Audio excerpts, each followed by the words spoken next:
This is Channels Television's breaking news.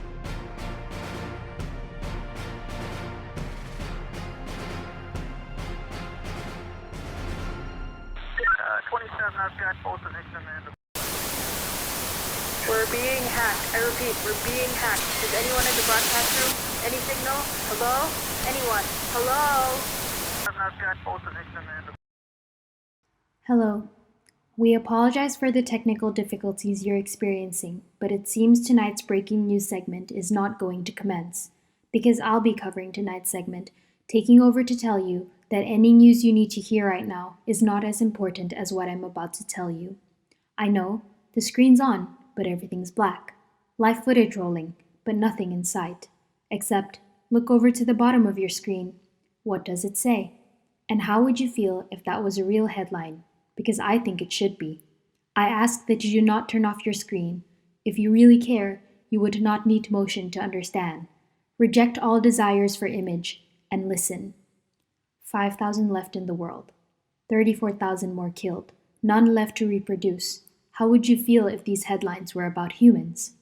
We are facing an unprecedented climate emergency, and I think there's been enough proof telling us that we need to act now. Yet, why don't we? Mass extinction, apocalypse, the end of the world, things that only sound real in movies, but frankly are in the near future because of us. We look to our leaders to enforce change on our current capitalist strategies. We call ourselves creatures with moral understanding, but why does it seem like we're just doing it all for us?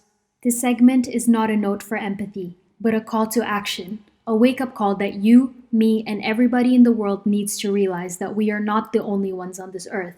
If humans are the only priority approaching this climate war, we are not going to win. The names you see rolling through the screen are a list of species listed down from critically endangered to least concern. And how many more do you see in red than in green? How long do we have to wait until we see humans on that list? The term animal has been coined as a classified difference to humans, but the last time I opened a biology textbook, I recall in the phrase, humans are mammals. Why do we separate ourselves so far from animals when in reality we are one? The only species who carry greed, excessiveness, exploitation as tools to command power over creatures that, like us, just want to survive. We are the only ones using other living beings for profits that benefit our own good. Yes, we have the knowledge, the accessibility, the resources, but all that would not be possible if not from the creatures and worldly beings that live with us. It's a natural world, yet we forced humanism on it when nature is best untouched. We've taken our chunk, and we need to ease self-control.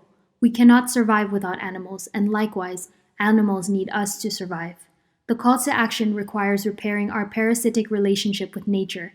We've preached false hopes of conservation, survival, and how many of us are sitting at home waiting, just praying for the best?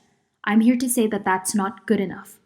We have tendencies to overlook climate change because we are so afraid of facing it. But I'd rather face to fight endangerment now than to fight a harder battle when it is legitimately impossible to reverse. We are the problem. I, as a human, am the problem. For all the damage we've caused on the earth, driven by our wants, needs, and the reflex to just seek for more. In a society full of temptations, humans are sinners, but the biggest sin we've committed is the perpetuating regression we've caused on Mother Earth. So I ask you to hold yourself accountable, educate yourself, and realize that in the bigger picture of it all, we are all the same. Animals and laymen alike, togetherness is the solution. Trees are the solution. Less meat is the solution. This, that, and absolutely everything we've been taught to do right by the earth are the solution. Earth is our terrarium that we need to keep alive. I ask you to join me to do more. For us, for the animals, for everything.